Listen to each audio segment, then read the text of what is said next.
네, 오늘 이 말씀은 출애굽기 29장은 전체 다 읽어야 되는 말씀인데요. 오늘 1절부터 9절만 살펴보고 29장에 있는 전체 말씀을 살펴보도록 하겠습니다. 이제 점차 위드 코로나를 선언하는 나라들이 이제 한두 나라씩 생겨나고 있습니다. 우리나라도 11월 중순쯤 되면 둘째 주 정도라고 이야기하는데요. 위드 코로나로 돌아설 예정이라고 방송하는 것을 제가 들었습니다. 이 코로나가 오래 지속되면서요, 늘어나는 것들이 참 많이 있는데 그 중에 하나가 이제 재택근무가 많이 늘어났다고 합니다. 그런데 이제 위드 코로나 시대가 돌아와도 재택근무 시대는 계속될 것이다. 이런 이야기를 하는 것을 보았습니다. 이 재택근무를 하면 이 기업을 이끌어 나가는 리더들이 걱정이 하나 생긴다고 합니다. 이게 뭐냐면 재택근무는 회사에 나가지 않고 집에서 근무하는 거지 않습니까? 회사에 나가지 않고 집에서 하다 보니까 이 직원들이 회사에 대한 소속감이 떨어진다는 거예요. 사람이 그렇지 않습니까? 자주 가고 자주 봐야 되는 곳에 갈 때 내가 여기 소속되어 있구나 라고 하는 소속감이 드는데 일은 하더라도 가지 않으니까 이 소속감이 떨어져서 이 직원, 기업을 이끌어 가시는 분들의 고민거리다 라고 하는 것을 제가 어디서 본 것 같습니다. 사람은요, 내가 어디에 소속되었다라고 하는 그런 소속감이 되게 중요합니다. 그래서 내가 어디 누구 밑에서 아니면 어떤 사람과 함께 일을 하고 있다. 그리고 내가 어떤 회사에서 일을 하고 있다. 이것이 그 사람의 자부심을 좌우하기도 합니다. 그러다 보니까 대기업이라든가 아니면 잘 나가는 그런 회사에서 일을 하게 되면 그것 때문에 자부심을 느끼게 되고요. 또 그것이 자부심을 넘어서 나의 뒷배경이 되어주기도 합니다. 지금은 많이 사라졌죠. 지금은 이제 많이 사라졌지만은 예전에는 이런 얘기도 있었습니다. 우리나라에서 청와대에서 청소하시는 분만 알고 있어도 큰 백이다.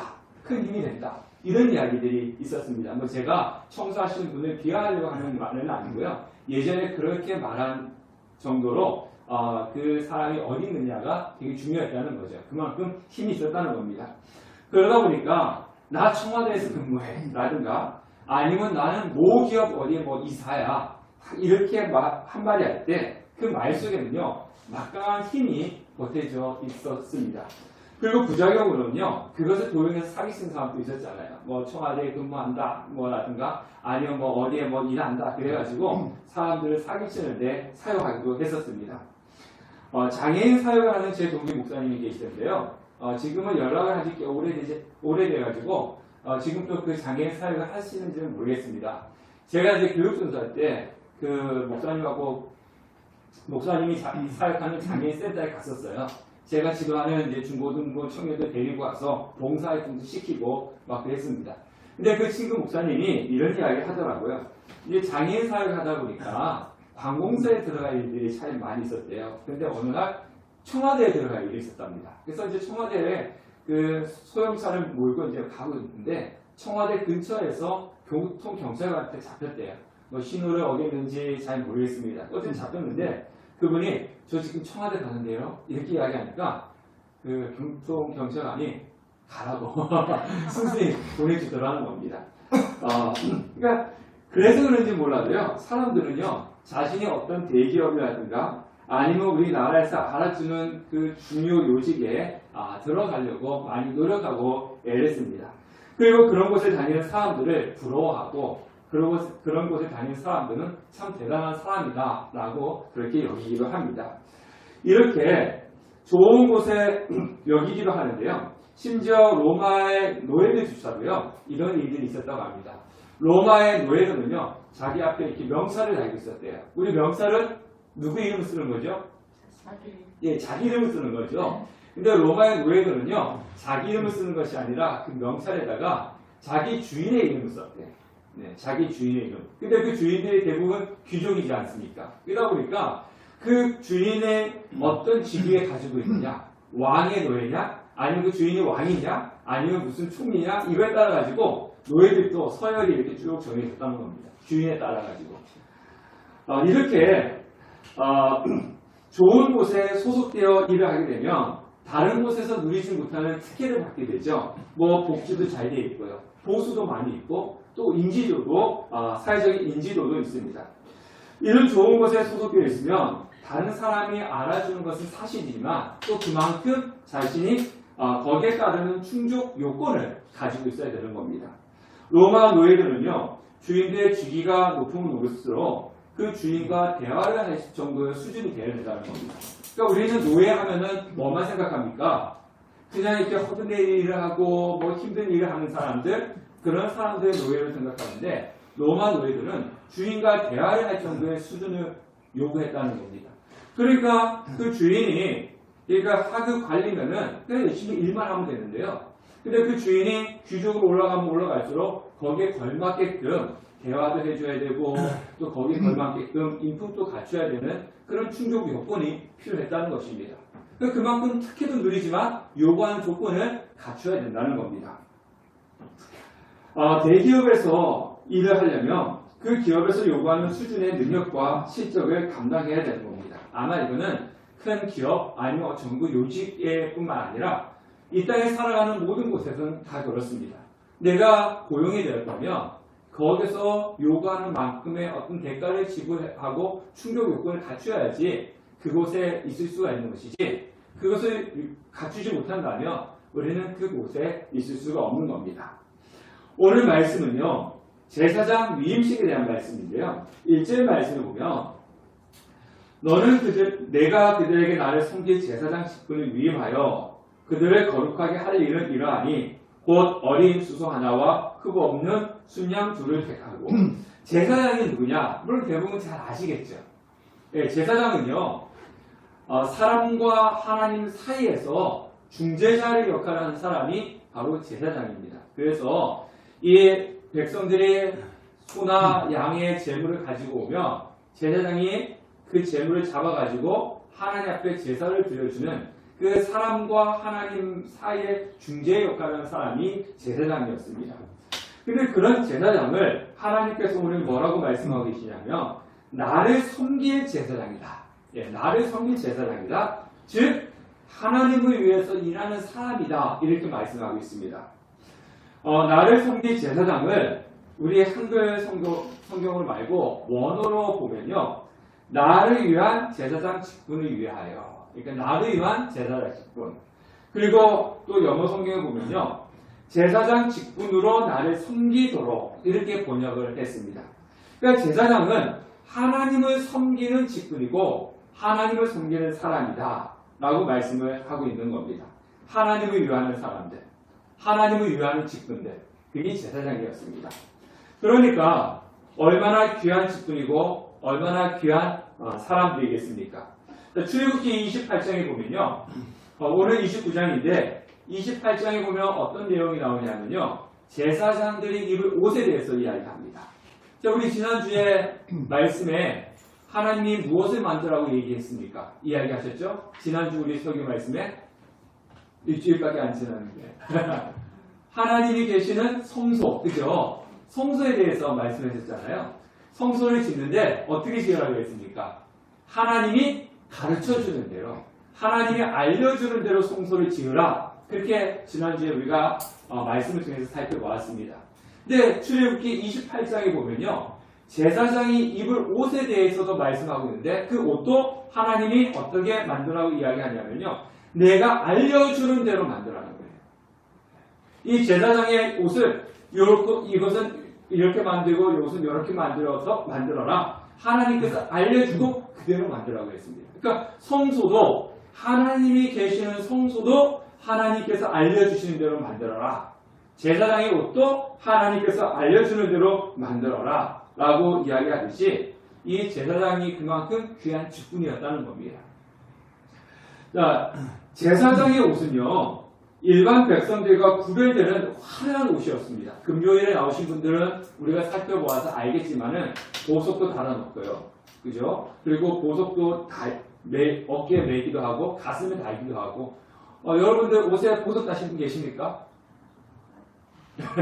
옷에 뭐 반지나 귀걸이 정도에는 뭐 보석을 할 수 있겠지만은, 물론 이제 갑부들은 몸에 보석을 이렇게 달고 뭐 제 패션쇼 같은데 이렇게 뉴스에 나오는 거 보니까 그 모델들이 이렇게 뭐 금으로 된 옷, 뭐 보석으로 만든 옷, 뭐 그런 거 보이기도 하지만 그런 것을 평상시에 입고 다니시는 분들은 저는 여태까지 본 적이 없는 것 같아요. 옷에 보석을 달는 것은 참 귀한 거지 않습니까? 근데 하나님께서 제사장의 의복 중에 그 옷에 보석을 달라고 이렇게까지도 알려주었습니다. 얼마나 화려하게 옷을 만들도록 하였겠습니까? 그리고 제사장은요, 하나님께서 주시는 특혜가 있었습니다. 그 특혜가 뭐냐면, 이제 이스라엘 백성들이 가나안 땅에 들어가잖아요. 가나안 땅에 들어가면 12지파가 있는데, 12지파는 다 땅을 분배를 받았어요. 12지파가 딱 분배를 받았는데, 땅을 분배받지 않은 지파가 레위지파입니다. 그 레위지파 안에서 제사장이 있거든요. 근데 그 레위지파는 어디서 살았느냐? 12지파가 분배받은 땅 중에서 가장 좋은 땅을 누구한테 주라고 했어요? 레위지파한테 주라고 했습니다. 그러니까 여러분들이 받은 땅, 여러분들이 가지고 있는 땅 중에 가장 노른자의 땅을 제사장이 속해 있는 레위지파한테 주라는 것이었습니다. 그러니까 특혜죠, 특혜. 그리고 제사장들은요, 백성들이 제사를 드리기 위해서 가져온 재물을 먹고 살았습니다. 그러니까 열심히 일해가지고, 그러니까 뭐 농사를 짓고 양을 키우고 이래갖고 먹고 사는 것이 아니라 다른 지파들이 제사를 드리기 위해서 가지고 온 소와 양을 제사 드리고 남은 것을 가지고 먹고 살았습니다. 근데 하나님께서 주시는 제사장에게 주시는 특혜였습니다. 그런 특혜를 받은 것으로 끝난 것이 아니라 특혜를 누리지만 또한 하나님께서는요 제사장들에게 요구하시는 것이 있었습니다. 그것을 오늘 우리가 살펴볼 겁니다. 자, 1절 말씀을 보니까 하나님께서 제사장들에게 너희들은 나를 위한 사람들이다. 나를 섬기는 사람들이다. 라고 이야기하면서 첫 번째 무엇을 하라고 그러냐면요. 어린 수소 하나와 흠 없는 순양 둘을 택하고 이렇게 말씀을 하고 있습니다. 그러니까 흠 없는 수송아지, 흠 없는 순양을 가지고 와서 제물을 드리라는 거예요. 자, 흠 없는 거. 자, 흠 없다 그러면 우리는 뭘 생각하죠? 결함이 없는 거, 부족함이 없는 거 이렇게 생각하죠. 그런데 여기서 흠이 없다라고 하는 것은요. 가장 좋은 것을 이야기합니다. 그러니까 하나님께서 하시는 말씀이 뭡니까? 가장 좋은 소와 가장 좋은 양을 가지고 와서 제물을 드려라. 이렇게 말씀을 하고 있는 거죠. 그러면 하나님께서는 너무하신 거 아니야? 어떻게 가장 좋은 것만 원하시지? 어떻게 가장 좋은 것만 갖고 오라 그러지? 이렇게 우리가 생각을 할 수가 있습니다. 그런데요. 하나님은 재물을 원하시는 분이 아니십니다. 예, 하나님은 이 땅의 주인이시잖아요. 이 땅의 모든 것이 다 하나님 거잖아요. 그러니까 하나님은 이 땅에 우리가 드리는 것이 없어도 부족함이 없는 분이 바로 하나님이세요. 근데 하나님은 이 가장 좋은 것을 가져와서 드려라 말씀을 합니다. 여기에 어떤 의미가 있냐면요. 하나님은 사람이 드리는 희생 제물을 보는 것이 아니라 무엇을 보시는 거죠? 그 사람의 정성과 마음을 보시는 거예요. 마가복음 6장 21절을 보면 예수님께서 뭐라고 말씀하셨냐면요. 물질이 있는 곳에 뭐가 있다고? 예, 물질이 있는 곳에 사람의 마음에 있다. 그렇게 이야기했습니다. 무슨 얘기냐면요. 사람들의 마음이 가장 많이 가 있는 곳이 어디겠습니까? 물질이라는 것이죠. 물질에 그러니까 사람에게 그만큼 소중한 것이 뭐라고요? 물질이라는 거예요. 물질. 그러니까 이 물질에 마음이 가 있다라고 하시는 것은 자신이 가장 소중하게 여기는 곳에 마음이 가 있다. 이런 의미를 가지고 있는 겁니다. 하나님께서 아브라함에게 어떤 명령을 내리셨습니까? 너의 아들 이삭을 어떻게 하라고요? 네. 이삭을 하나님께 번제로 바치라고 했잖아요. 자, 여러분들 번제가 어떻게 제사되는지 아세요? 네. 우리가 이제 양을 한 마리 사가지고 양을 좀 번제처럼 이렇게 한번 해보는 것도 좋을 것 같은데요. 그냥 다 자르는 거예요. 좀 잔인하지만 목 자르고 팔 자르고 다리 자르고 양 소만을 다 째려서 그 안에 있는 그 내장과 이런 것을 다 끄집어내는 겁니다. 그래서 그것을 태워서 하나님께 드리는 거예요. 아니 하나님께서 아브라함에게 너 자식 있잖아 이삭을 하나님께 번제로 드려. 방금 전에 얘기했던 거 다 자르는 그 다 그걸 태워서 드려. 이거 말이 안 되는 거죠. 너무 잔인한 거 아니에요.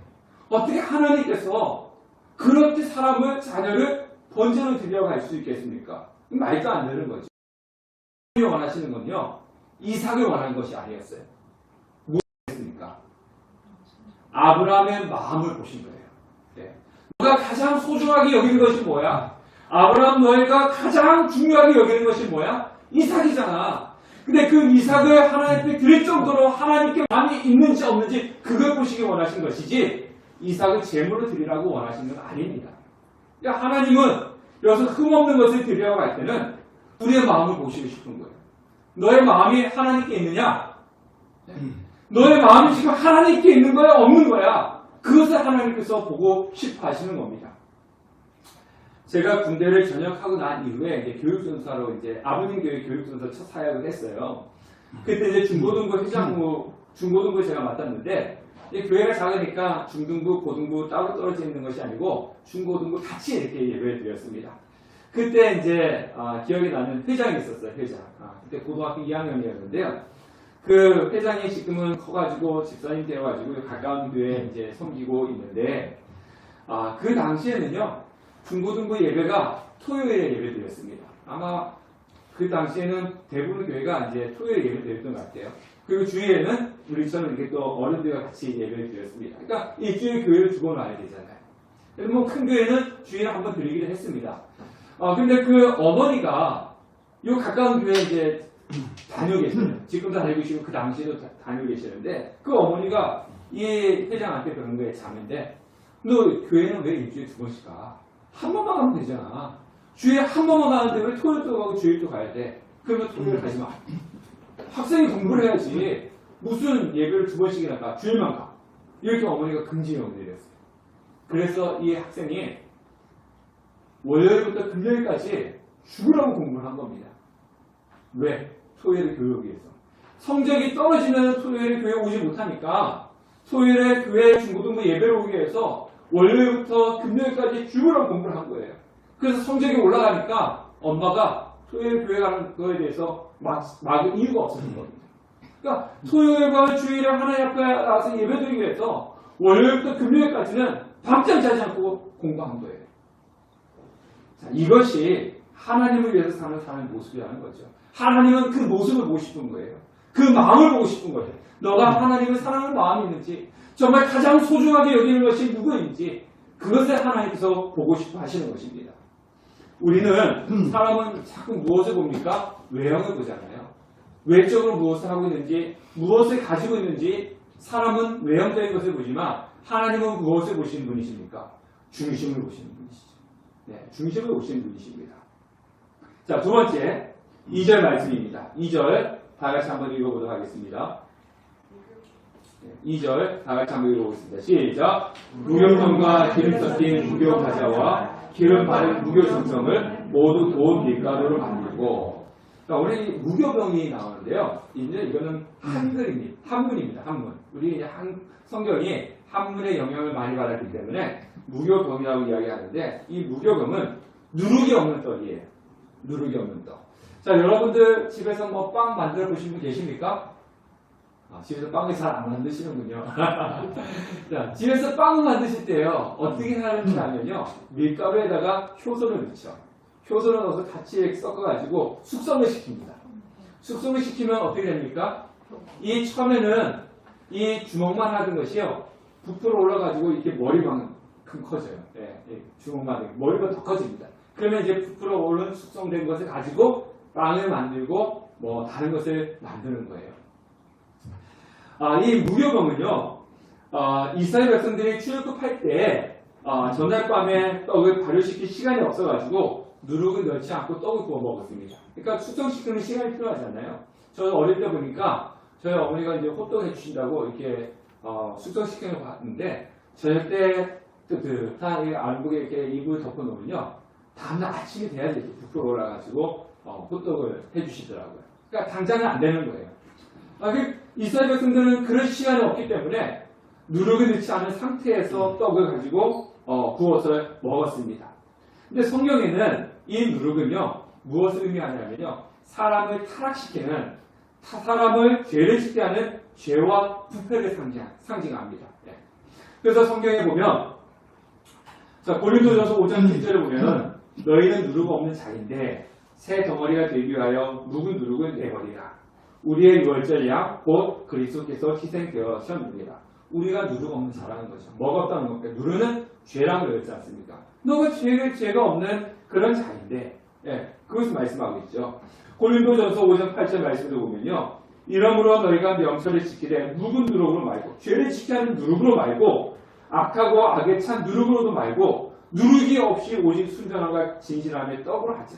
그러니까 누룩이 없는, 죄를 짓고자 하는 그것이 없는 순전함과 진실함의 떡으로 하자. 우리가 그래야 돼야 존재라는 거죠. 갈라디아서 5장 9절 말씀 보면 적은 누룩이 온 덩이에 퍼지는데요. 효소는 조금 넣는 겁니다. 떡을 만들 때요. 반죽을 했을 때 숙성시킬 때 누룩을 조금만 넣으면요. 그것이 퍼져가지고 이렇게 큰 덩어리를 만드는 것처럼 죄라고 하는 것이 그렇습니다. 죄라고 하는 것이 내 마음에 작은 것이 들어오면요. 그것이 나를 넘겨뜨리는 겁니다. 누룩처럼 온 덩어리, 내 몸의 생각과 모든 것을 지배해버리게 되는 겁니다. 그래서 누룩을 넣지 말아라. 즉, 죄로부터 멀어서라. 이렇게 말씀을 하고 있는 것입니다. 예수님도요, 바리새인과 사두개인의 누룩, 잘못되어 있는 교훈을 주의해라. 라고 말씀하고 있습니다. 그래서 우리는 죄를 짓도록 하는 것에 주의해야 되고, 그것을 멀리 하셔야 되는 겁니다. 세 번째, 7절입니다. 7절에 보니까 무엇을 부으라고 했습니까? 네, 관유를 가져다가 그의 머리에 부어 바르고. 자, 관유는 기름입니다. 기름. 네, 기름인데요. 구약의 성경에 보면 이 머리에 기름을 붓는데 기름을 붓는 사람의 종류가 세 종류가 있습니다. 누구한테 기름을 붓냐면요. 왕한테 기름 붓습니다. 지금 우리나라도 보면 왕 취임식 있잖아요. 네, 그것처럼 구약 성경 때 왕을 세울 때 그 사람의 머리에 기름을 붓습니다. 또 두 번째는요. 선지자입니다. 선지자. 선지자를 세울 때도 하나님께서 그 머리에 기름을 붓습니다. 세 번째가 누구냐면 제사장입니다. 제사장을 세울 때도 그 머리에 기름을 붓습니다. 그래서 이 기름을 붓는다라고 하는 것은요. 하나님께 거룩하게 구별되어 있는 존재다라는 거예요. 하나님을 위해서 일을 하지만 구별되어 있는 존재다라는 그런 의미를 가지고 있습니다. 그리고 이 기름은요. 또 어떤 의미를 가지고 있냐면 성령을 의미합니다. 그러니까 기름을 부음을 통해서 그 직분을 감당케 하는데 성령을 부어준다라고 하는 그런 의미를 가지고 있어요. 즉 하나님의 일은요. 내가 하고 싶어서 하는 게 아니에요. 하나님의 일은 하나님께서 부어주시는 권능으로 감당하는 것입니다. 자, 하나님의 일과 인간의 일은요. 차이가 있죠. 하나님은 무한하신 분이시지 않습니까? 유한한 인간이 하나님의 일을 자신의 능력으로 어떻게 감당할 수 있겠습니까? 못합니다. 네. 저희 전번에 오셨던 우리 황용수 선교사님이 이제 필리핀에 들어가서 호텔에서 이제 격리를 끝나고 어저께 집에 들어갔대요. 집에 들어가서 또 4일 동안 이제 격리를 해야 되는데 저번에도 말씀했지만 거기는 여기보다 더 코로나가 안 좋지 않습니까? 자녀들은 아직도 백신도 맞지 않았어요. 언제 어떻게 또 걸릴지 모르겠고요. 의료시설도 좋지 않습니다. 우리나라는 코로나 걸리면 어떻습니까? 다 무료로 해주지 않습니까? 밥도 무료로, 시설도 데리고 가서 밥도 무료로 주고 치료도 무료로 해주는데 거기는 그런 의료시설도 제대로 안 돼 있고요. 걸리면 사비로 해야 되는 거예요. 그래서 얼마 전에 그 필리핀에서 선교사님이 이 코로나에 걸리셨어요. 그래가지고 거기서 치료시설이 없으니까 그 에어버스, 그러니까 의료시설에 있는 비행기로 왔는데 1억이 넘게끔 돈이 들었답니다. 그 교회에서 이제 1억 얼마가 들여서 이제 한국으로 왔어요. 근데 오셔서 살았으면 좋은데 돌아가셨어요. 자, 여러분들 우리 한번 생각해 보세요. 저도 그랬지만은 매달 1,000만 원씩 줄 테니까 지금 그런 나라에 가가지고 선교해. 죽을지도 모르는데 언제 코로나 걸려서 어떻게 될지 모르는데 1,000만 원씩 가. 그럼 여러분 가시겠습니까? 그 위험의 부담을 갖고 가시는 분도 계시겠지만 거의 없을 겁니다. 그러니까 이 하나님의 일이라고 하는 건요. 내 자신의 능력과 내 자신의 힘으로 하는 것이 아니에요. 뭐가 있어야 되는 겁니까? 하나님께서 부어주신 성령의 기름 부으심, 하나님께서 주신 능력이 있어야지만이 그런 위험의 부담감을 가지고 갈 수가 있는 거예요. 그래서 하나님의 일은요. 사람의 능력으로 하는 것이 아닙니다. 하나님이 주신 능력으로 감당하는 것입니다. 예수님의 제자들이 어땠습니까? 성령을 받기 전에는 예수님이 딱 잡히니까 어땠어요? 다 도망갔어요. 살기 위해서. 심지어 베드로는 어떻게 했습니까? 자신이 살기 위해서 예수님을 3번씩이나 모른다고 그러지 않습니까? 그냥 몰라요 이렇게 했으면 괜찮은데 예수님을 저주하면서 나는 예수님과 전혀 상관없는 사람이다 이렇게 이야기했습니다. 근데 성령을 받으니까 어땠습니까? 예수님의 12제자들 대부분이 예수님을 증거하다가 순교당했습니다. 어떤 사람은요 십자가에 거꾸로 매달려서 죽기도 하고요. 어떤 사람은요 그냥 뭐 동물 맹수의 밥이 되기도 하고요. 뭐 그러면서 다 순교사를 받습니다. 뭘 차이입니까? 성령은 하나님의 권능을 받고 안 받고의 차이라고 하는 거죠. 교회는 사회적인 능력이 있는 사람이 아니라 하나님의 성령을 받은 사람, 하나님으로부터 능력을 받은 사람이 교회에 나오는 것이고 교회 일을 감당하는 것입니다. 그리고 교회는요 그런 분들을 통해서 움직여 나가는 것입니다. 아무리 그분이 석학이고 박사라 할지라도 그리고 사회적으로 알아주는 능력과 재력이 있다 할지라도 하나님의 권능과 능력을 받지 않았다면 교회에서는 아무것도 하나님의 일을 할 수가 없습니다. 그런데 반대로 사회적으로는 능력이 없어 보인다 할지라도 하나님의 성령, 하나님의 능력을 받았다면 그 사람은 하나님을 위해서, 교회를 위해서 섬길 수가 있는 것입니다. 그렇기 때문에 혹시 나는 아무리 능력도 없어. 나는 뭐 가지고 있는 것도 없어. 내가 뭐 배운 것도 없고 내가 가지고 있는 것도 없는데 내가 어떻게 교회에서 무엇을 할 수 있겠어? 이렇게 생각하면 오산입니다. 교회는 하나님의 일은요. 내가 무엇을 가지고 있고 내가 어떤 능력이 있다 이것이 아닙니다.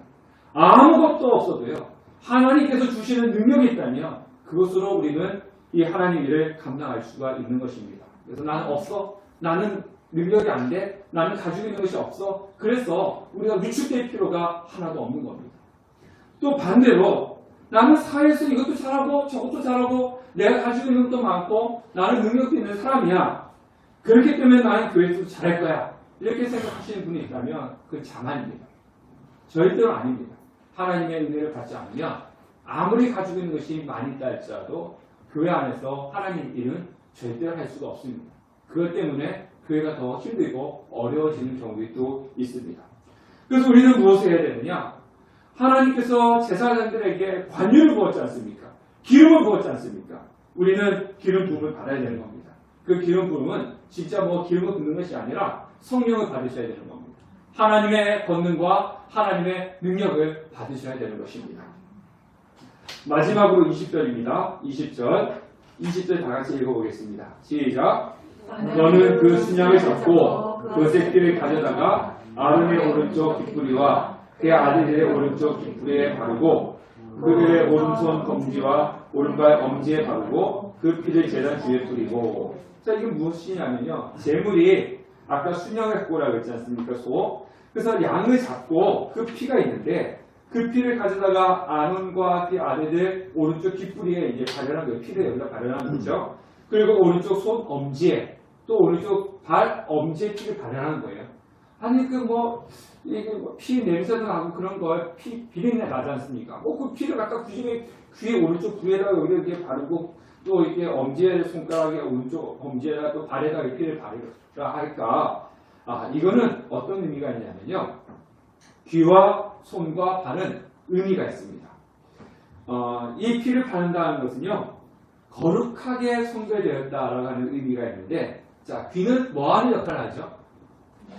네, 귀는 듣는 역할을 하죠. 듣는 역할을 하는데, 그러니까 이 피를 바른다는 것은 성별함을 이야기하는 거지 않습니까? 그러니까 이 땅에 속한 악한 말을 듣지 말고 오직 하나님의 입에서 나오는 하나님의 말씀만을 들으라고 하는 그런 의미를 가지고 있어요. 우리나라 선비들이 귀씻이, 발음 제가 안 되네요. 귀를 씻는 귀씻이라고 합니다. 라는 풍습이 있었다고 합니다. 귀를 씻는다라고 하는 풍습이 있었다는 거죠. 그러니까 선비들이 심한 욕설을 듣는다든가 아니면 악담을 듣는다든가 음담 패설, 불길한 말, 또 부정하고 부도덕한 말을 들으면 내가 귀가 더러워졌다. 그래가지고 물론 귀를 씻는 그런 풍습이 있었다는 겁니다. 그 조선의 21대 왕 영조가 그랬다지 않습니까? 어른 회의 가가지고 회의를 딱 하는데 신하들이 이 영조가 그 후궁의 자녀지 않습니까? 그러니까 뭐 이런 얘기 저런 얘기 막 그냥 신하들이 뭐 이상한 얘기도 많이 하고 안 좋은 얘기도 많이 하고 어전 회개할 때 그런 얘기 듣고 딱 들어오면 아 내가 귀가 더러워졌어. 듣지 말아야 될 말을 들었어. 그래가지고 물로 갖다가 이렇게 귀를 씻고 또 그 물 갖다가 입을 헹구고 뱉었다 하지 않습니까? 매번. 예. 그것처럼 우리는 이 세상을 살아가다 보면요. 좋지 않은 이야기를 너무 많이 들어요. 뉴스를 켜보면요. 좋은 뉴스가 더 많이 나옵니까? 사고 사건이 더 많이 나옵니까? 예? 아 뉴스 안 보세요? 자, 좋은 이야기보다는 나쁜 뉴스가 더 많이 나오잖아요. 그리고 또 여러분 살다 보면 하루 한번 나한테 좋은 이야기가 해준 사람이 더 많습니까? 아니면 안 좋은 이야기 해준 사람이 더 많습니까? 그리고 내 귀가 좋은 이야기를 더 많이 들어요? 안 좋은 이야기 더 많이 듣습니까? 별로 생각 없이 그냥 들으면 듣는가 보다 이렇게 넘어가시는 것 같아요. 우리가 한번 오늘 집에 가셔가지고 예배 끝나고 이제 교회 나가시면 한번 따져보세요. 나한테 들리는 소리가 더 좋은 이야기가 많아? 내 귀에 들리는 것이 안 좋은 소리가 더 많아? 한번 따져보세요. 아마 안 좋은 소리가 더 많이 들릴 겁니다. 이 오염된 말을 많이 들으면요. 그냥 듣고 한 귀로 듣고 한 귀로 흘리면 좋은데 우리는 한 귀 듣고 한 귀로 흘리지 않아요. 이 안 좋은 소리 들으면 이 안 좋은 소리가 어디에 와닿냐면요. 내 마음에 와닿습니다. 그래서 그 안 좋은 소리 때문에 내 마음이 죄로 물들게끔 되어 있어요. 그래서 이스라엘 백성들이요. 광야에서 보면 출애굽을 같이 한 다른 민족들이 있었어요. 그러니까 애굽에서 출애굽할 때 순수한 야곱의 아들들 유대인들만 출애굽한 것이 아니라 이방 민족들이 또 같이 출애굽을 했어요. 그러니까 이방 민족들이 성경에 보면 나오거든요. 잡족이라고 해서 다른 민족이라고 해서 다른 민족들이 맨날 뭐합니까? 아 물 없어. 아 목말라 죽겠어. 먹을 것도 없어. 불평을 계속해요. 그러니까 이스라엘 백성들이 자신들은 가만히 있는데 옆에 있는 다른 민족들이 물이 없어. 왜 하나님이 이곳에 내어서 우리를 힘들게 막 이것을 듣다 보니까 자신들도 어떻게 되는 거예요? 마음의 죄가 된 거죠. 다 똑같이 원망하고 불평을 하게 되었던 것입니다. 그렇기 때문에 우리는 무엇을 들어야 되느냐? 제사장의 귀에 피를 바르라 라고 한 것은 이 더럽고 이 악담하고 죄에 있는 이런 말들을 듣지 말아라. 이 귀를 정맥케 하라는 거예요. 정맥케 하는 것은 뭐냐면 그런 소리 듣지 말고 내 영을 풍성케 해주는 하나님의 말씀에 귀를 기울이고 하나님의 말씀을 들어라 라고 말씀하고 있는 거예요. 그래서 우리는 더러운 것에 신경을 끄고 귀를 막아보십시오. 이 사람 저 사람이 내 귀에 대고 누가 어떻더라 누가 어땠대 누구는 뭐 했대 이렇게 악담하고 뒷소리하는 그런 걸 할 때 귀를 닫으라는 겁니다. 그리고 무엇을 들으라고요? 하나님 말씀을 들으라는 거죠. 우리 하나님 말씀을 적게 듣고 다른 사람들 이야기 많이 듣는데 다른 사람들이 악담하는 것은 귀를 닫고 하나님 말씀을 들으십시오. 그것이 내 영이 살리고 내 마음이 정결케 되는 것입니다. 또 마찬가지로 또 손 있지 않습니까? 손은 우리가 가장 많이 사용하는 거지 않습니까? 그러니까 손으로 죄짓는 일 하지 말고 발도 마찬가지예요. 가야 될 곳에 가고 가지 말아야 될 곳은 가지 말라는 거죠. 이제 요즘 코로나가 2,000명이 막 넘고 이렇게 나와도 우리의 마음이 이제 어떻게 됐어요? 많이 좀 해이해졌죠. 그러다 보니까요. 지난주 금요일은 이 교회 근처에 이제 그 유흥주점에 오신 분들이 많았어요. 그래가지고 이 교회 우리 주차장에 거기 오신 분들이 차를 엄청 많이 댔더라고요. 그래서 제가 유심히 봤어요. 언제까지 나가나. 우리 성도님 오시면 차 대릴 일이 없는데 근데 우리 성도님이 안 오셔서 다행히 제 걱정은 덜었는데 그분들 차로 꽉 차 있더라고요. 자 이제 금요일이 불금이 되면 사람들은 그 발걸음을 어디로 옮깁니까? 자신의 즐거움을 위해서 술집으로 옮기는 거예요. 근데 예수 믿는 사람들은 발걸음을 어디로 옮깁니까? 은혜 받는 자리로 오는 거지 않습니까? 그래서 발에다가 그 피를 발라 라고 하는 것은 뭐냐면요. 죄 씻는 곳으로 가는 발이 되지 말라는 거예요. 네. 죄 씻는 곳으로 가는 발이 되지 않고 하나님의 은혜의 자리에 오는 발걸음이 되라는 겁니다. 네. 그래서 피를 갖다가 귀에 바르고 손에 바르고 그리고 발 엄지에 바르는 것입니다. 자, 제사장은요 이렇게 철저하게 개인의 사사로운 생활을 떠나가지고 하나님의 음성을 듣고 하나님의 말씀에 순종하며 부지런히 손과 발을 움직여서 하나님을 위해서 살아가야 되는 존재인 것입니다. 하나님은 제사장에게 그것을 요구하고 있는 겁니다. 그러면 하나님, 저는 제사장이 아니잖아요. 제사장이 받는 특혜도 누리지 못하잖아요. 그런데 이거하고 저하고 무슨 상관이 있습니까? 우리가 이렇게 이야기할 수 있죠. 지금은 제사장이 없습니다. 오직 대제사장이신 예수 그리스도밖에 없습니다. 제사장이 없는 거예요. 그러면 이것이 우리가 무슨 상관인가? 라고 생각할 수 있지만 자, 우리 말씀을 한번 보겠습니다. 다 같이 읽어볼게요. 시작. 너희는 하나님께 속하였고 또 저희를 이기었나니 이는 너희 안에 계신 이가 세상이 이보다 크시니라. 자녀들아, 우리 보고 하는 얘기죠. 우리는 어디에 속했다고요? 네, 하나님께 속하였고 저와 여러분은 제사장은 아니지만 어디에 속한 사람이냐? 하나님께 속한 사람입니다. 제사장은 하나님을 위해서 섬기는 사람이 제사장이었잖아요. 우리는 제사장처럼 하나님께 속한 사람입니다. 하나님께 속한 사람이기 때문에 하나님을 위한 사람들입니다. 제사장은 일반 백성들과 구별되었어요. 옷부터 다르니까 딱 보면 아, 저 사람은 제사장이구나 옷만 봐도 알 수 있는 거예요. 우리는 세상 사람들과 구별되어 있는 존재입니다. 물론 우리가 지금 교회 밖에 나가면 세상 사람들과 다를 것이 없어요. 그렇다고 우리가 이마에다가 뭐 십자가를 그리고 다니는 것도 아니고 뭐 표시도 없습니다. 저 예수 믿지 않는 사람과 우리는 그렇게 차이가 나지 않습니다. 그렇지만 우리는 세상 사람들과 구별되어 있는 존재입니다. 제사장이 일반 백성들과 구별되어 있는 것처럼 우리는 세상 사람들과 구별되어 있기 때문에 우리가 드리는 예배 그리고 우리가 살아가는 일상 모든 것들이 나 자신을 위해서가 아니라 하나님을 위한 것이 되어야 되는 겁니다. 예, 제사장이 하는 모든 것들은요 자신을 위해서가 아니라 하나님을 섬기는 사람들이었지 않습니까? 그처럼 우리는 하나님께 속했기 때문에 우리가 하는 모든 것들, 이 모든 것들은 예배뿐만 아니라 모든 것들은 나 자신을 위해서가 아니라 하나님을 위한 것이 되어야 되는 것입니다. 우리는 하나님께 속한 사람입니다. 그래서 성도로서 누릴 수 있는 특권이 있어요. 제사장은 제사장의 특권이 있다고 했지 않습니까? 우리는 성도가 누리는 특권이 있습니다. 그것이 뭐냐면 하나님과 친교를 누리는 겁니다. 33절을 보니까 오늘 출애굽 29장 33절인데요. 오늘 여기 보면 속죄제도 나오고 번제도 나오고 화목제도 나오는데 제가 오늘 그것은 다 다루지는 않습니다. 자, 마지막 화목제를 드리고 난 뒤에 하나님께서 이들이 하는 이야기가 있습니다. 자, 화목제를 드리고 난 이후에 그 화목제를 드리고 난 그 제물 있지 않습니까? 그 제물이 남은 것들을 어떻게 하라고 했냐면 고기와 떡을 제사장들한테 줍니다.